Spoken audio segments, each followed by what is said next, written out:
Imagine standing in a crowded room, talking to someone you trust, laughing even, and then mid-conversation, they turn and walk away. No explanation, no parting words, they just vanish. That's what happens when we disappear from people's lives without a word. It might feel easier, cleaner, even justified. But for the person left behind, it's anything but. There's a common misconception that silence is harmless, that if we just fade away, we aren't really hurting anyone. But silence isn't neutral. Silence is an answer. It's an answer that leaves the other person to figure out the question on their own. When someone disappears without warning, without explanation, without a conversation, they leave behind a space filled with uncertainty. And for the person left behind, that uncertainty feels like standing on a foundation that suddenly crumbles beneath them. They don't just feel confused, they feel exposed. Vulnerability isn't just about sharing deep emotions. It's about being open to connection, to trust, to the belief that someone will stay. When you disappear, you take that belief away.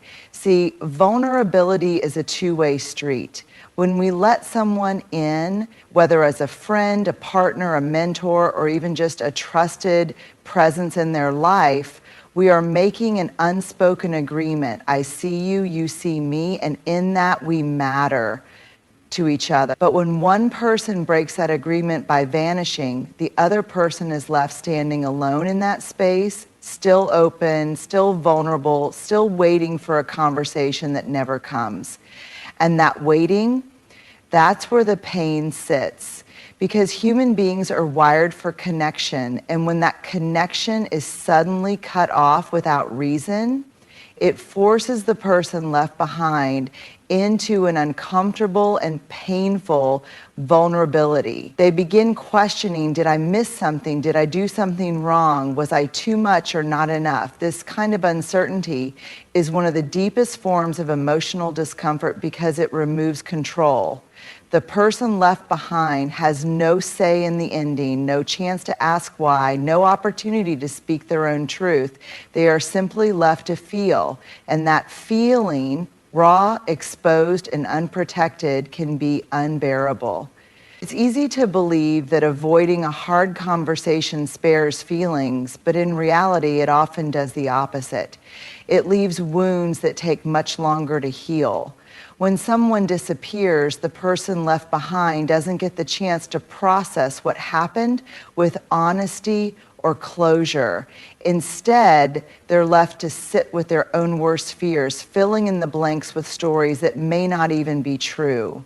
Maybe you left because you were scared. Maybe you left because you didn't know how to say goodbye. Maybe you left because you thought it would hurt less than confrontation. But here's the truth. Silence doesn't prevent pain, it prolongs it. And that's what makes it so cruel, because even in silence, there is pain. Even in the absence of words, vulnerability exists. And when someone disappears, the person left behind doesn't just feel abandoned. They feel exposed in a way they never agreed to. When someone disappears from our lives without a word, no conversation, no closure, no explanation, we don't just feel sadness, we don't just feel hurt, we turn inward. And more often than not, we blame ourselves, because that's what humans do when we don't have answers. We search for a reason, and when there isn't one given to us, we create our own. And let's be honest, our minds don't always tell kind stories. They don't say, maybe they left because of their own struggles. They don't say, maybe this had nothing to do with me at all. No, instead they whisper, what did I do wrong? Was I not good enough? If I had just been different, would they have stayed? And that's where the shame begins. See, shame isn't just about feeling bad. It's deeper than that. Shame makes us believe that something is fundamentally wrong with who we are. It doesn't say you made a mistake. It says you are the mistake. And when someone disappears from our lives, it's easy for shame to creep in, convincing us that we were the problem. Shame is sneaky like that. It doesn't need loud words or dramatic exits. It thrives in silence. It thrives in unanswered questions. It thrives in the spaces where we're left alone with nothing but our own self-doubt. And self-doubt, it's shame's best friend. Because once shame whispers, you weren't enough, self-doubt chimes in and says, and you never will be. It makes us question not just that one relationship, but all of them. If they left without a word, maybe other people will too. Maybe I can't trust anyone. Maybe I'm just too much for people or not enough. The cycle continues. One unanswered goodbye turns into 100 different insecurities. And the worst part, when we believe shame and self-doubt long enough, we start to change. We start holding back in relationships. We start putting walls up. We become hesitant, guarded, afraid of opening up again. Because what if we get left again? What if the next person disappears too? That's how silence creates damage that lingers. That's how one person's choice to walk away without explanation can leave another person questioning themselves for years. But here's what we have to remember. Someone else's choice to leave in silence does not define our worth. We don't lose value because someone couldn't handle a hard conversation. We don't become unworthy just because someone chose to walk away. And we are not responsible for someone else's inability to stay. But shame and self-doubt won't remind us of that. That's a truth we have to fight for. That's a truth we have to learn to believe even when the silence is deafening. Trust isn't built in grand gestures. It's built in the small, quiet moments. When someone shows up, when they follow through, when they make us feel safe. It's built through consistency, through honesty, through the simple but powerful act of staying. So when someone disappears from our lives without a word, without an explanation, without a conversation, trust doesn't just crack, it shatters. And the thing about shattered glass, you can try to piece it back together, but it will never be the same. The fragility of trust takes time to build, but it can be broken in an instant. And when it's broken through silence, through the simple act of vanishing, it creates a wound that is hard to heal. Because when someone we care about disappears, they don't just take themselves with them. They take the belief that people stay. They take the belief that we are safe in our relationships. They take the belief that we can count on the people we let into our lives. And suddenly, the world feels a little less steady. We start to second guess people's words. We start to question their intentions. We start to wonder if anyone is truly reliable. And that's the real damage of broken trust. It doesn't just make us doubt one person, it makes us doubt everyone. The ripple effect of broken trust, when someone disappears, the impact doesn't stop with them. It ripples into future relationships. It lingers in the back of our minds, whispering, don't get too comfortable. People leave. So we pull back, we hesitate before opening up. We brace ourselves for abandonment before it even happens. Because once we've seen trust break so easily, it's hard to believe it won't happen again. This is why disappearing is more than just an exit. It's a statement. It tells the person left behind, I was here, but now I'm gone. And you don't deserve to know why. And that message, whether intentional or not, leaves scars. Because trust isn't just about believing that people can stay. It's about believing that they want to, that they value us enough to choose honesty, even when it's uncomfortable, that they respect us enough to give us an ending that makes sense rather than one that leaves us holding the shattered pieces, wondering what went wrong. The choice to stay or disappear. The truth is, disappearing might feel like the easier option for the person leaving. It avoids the awkward conversation, the difficult emotions, the confrontation. But easy for one person often means excruciating for another. Because trust, once broken, is never the same. It can be rebuilt, but the cracks remain. And every time someone disappears without explanation, those cracks deepen. So the choice we make to stay, to have the hard conversation, to be honest even when it's uncomfortable, isn't just about one moment. It's about what kind of impact we leave behind. We can leave behind broken trust, scattered like shards of glass. Or we can leave behind respect, clarity, and the dignity of an honest goodbye. Because when trust is shattered, the person left behind isn't just grieving the loss of a person. They're grieving the loss of safety, of certainty, of the belief that people do what they say they will do. And that's a loss that lingers far longer than silence ever will. Loneliness isn't just about being alone. It's about feeling unseen, unimportant, and disconnected from the people who once made us feel safe. And when someone disappears without a word, loneliness doesn't just arrive, it crushes. It settles deep in the chest, a silent weight that lingers in the empty spaces where conversations used to be. It wraps around everyday moments, turning them into painful reminders of what was lost. A favorite song plays, and instead of joy, there's an ache. A memory resurfaces, and instead of warmth, there's a hollowness. Because loneliness isn't just missing someone. It's the absence of understanding. It's being left in the dark without a map, forced to navigate grief without closure. It's sitting with unanswered questions, feeling the echoes of someone's presence in their absence. And the heaviest part, it doesn't go away quickly. The loneliness of unfinished conversations. One of the hardest parts of being left without explanation is that the conversation doesn't actually end, it just moves inside our own heads. We replay moments, searching for clues. We rehearse words we'll never get to say. We imagine different outcomes, hoping one of them will bring peace. But peace doesn't come, because loneliness isn't just about longing for a person. It's about longing for understanding. And when someone leaves without a word, we are left to fill in the blanks on our own. We carry their silence like an unanswered question, and that kind of loneliness, the kind that comes from uncertainty, can feel heavier than anything else. The isolation of being left behind. When someone disappears, it can feel like the world moves on without us. Other people keep going. They laugh, they connect, they belong. Meanwhile, we sit in the quiet, feeling like we exist on the outside of something we once had access to.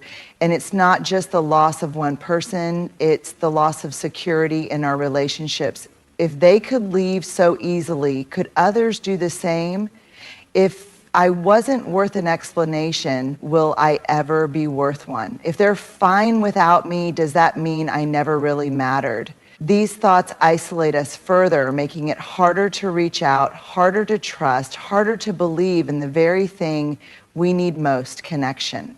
How loneliness changes us. Loneliness isn't just emotional, it's physical. It changes our bodies, our minds, our behavior.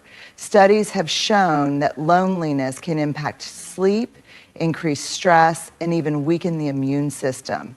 It makes the world feel colder, interactions feel emptier, and hope feel distant. And the cruelest part, loneliness makes it harder to end loneliness, because when we feel abandoned, we retreat, we hesitate before opening up again. We build walls instead of bridges, afraid that if we let someone in, they might leave just as easily. And so the cycle continues, breaking the weight of loneliness. But here's the truth, loneliness lies. It tells us we're alone when we're not. It tells us we're unworthy of connection when we are. It tells us that one person's choice to leave defines our worth when it doesn't. And if we listen to those lies for too long, we risk believing them. So the work, the painful, necessary work, is reminding ourselves that loneliness isn't forever. That just because one person left doesn't mean others will. That we are still worthy of love, even if someone else failed to give it. Because loneliness, no matter how heavy, is still lighter than the weight of staying closed off forever. And the only way out of it is forward, toward the people who choose to stay. Humans are wired for stories. We need beginnings, middles, and endings. We search for meaning, for patterns, for conclusions that help us make sense of our experiences. But when someone disappears without explanation, when they leave us in the middle of a story with no ending, our minds don't just accept the blank page, we start writing our own. And that's where the chaos begins. The mind fills in the blanks. When someone walks away without closure, they don't just leave a void, they leave 1,000 unanswered questions. What did I do wrong? Were they ever really invested? Was it me or was it them? If I had done something differently, would they still be here? Our brains don't like uncertainty, so they scramble to fill in the gaps. We analyze every conversation, searching for a moment we missed.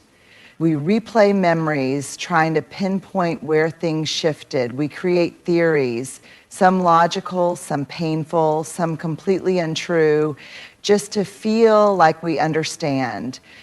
The problem is, when we don't have real answers, the ones we create are usually the harshest ones possible. Instead of assuming the person left because of their own struggles, we assume they left because we weren't enough. Instead of believing they didn't know how to communicate, we assume we weren't worth communicating with.